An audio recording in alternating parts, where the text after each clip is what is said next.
Great Britain and China are on opposite sides of the globe and seemingly worlds apart in terms of culture. But the East and the West have a long history of working well together, and this is the latest fruit of their labour, the MG ZS. The MG brand is synonymous with England and created some of the most iconic sports cars and convertibles of the last century, such as the MGB Roadster. But it is no longer as British as pork pies and warm beer, and is now owned by the Shanghai Automotive Industrial Corporation, or SAIC, which is one of China's largest companies and one that also owns the LDV commercial vehicle brand. And it also doesn't produce sports cars anymore. Well, not yet anyway. Instead, it returned to Australia a few years ago with an underwhelming lineup that included the MG3 City Car and MG6 Small Hatch.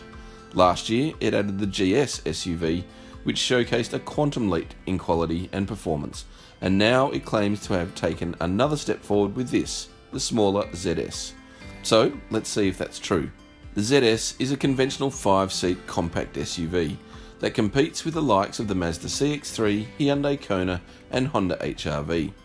It's available in 2 model grades, an entry-level Soul that costs from $20,990 drive away that is powered by a 1.5 litre 4-cylinder, driving the front wheels through a 4-speed automatic, and featuring fake leather trim, 17-inch alloys and a 7-inch touchscreen with Apple CarPlay. From the driver's seat, the cabin is fairly simple, but there are some nice touches and some definite design cues from the Volkswagen and Audi group. The steering wheel looks like it's lifted straight from a Volkswagen Golf, and these air vents straight out of an A3. The instruments too, almost lifted straight out of a Volkswagen, meaning clear, concise and easy to read. The touchscreen, well, it's simple and it's clear and easy to use, and the seats, well, they're reasonably flat, but it's a comfortable place to sit.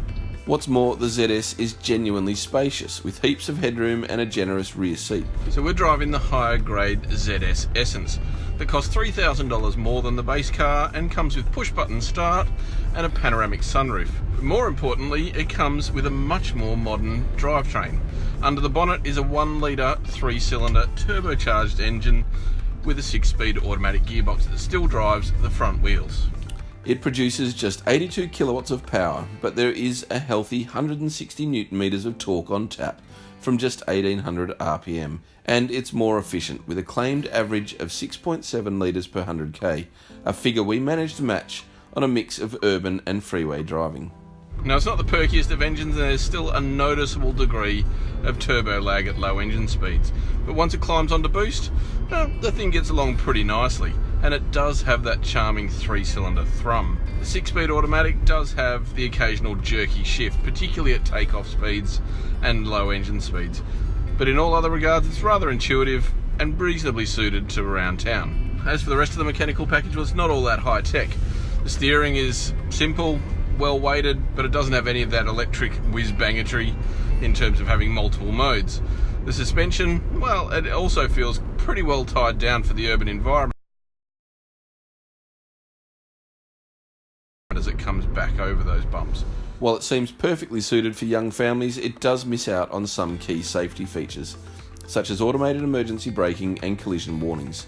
However, it does have a reverse camera, rear parking sensors and 6 airbags. And MG promises that it will update the ZS with some of those crash avoidance features later in the year. In the end, the MG ZS is probably the most convincing Chinese passenger car we've driven so far. It's kind of like ordering fried rice and a pint of beer at the pub.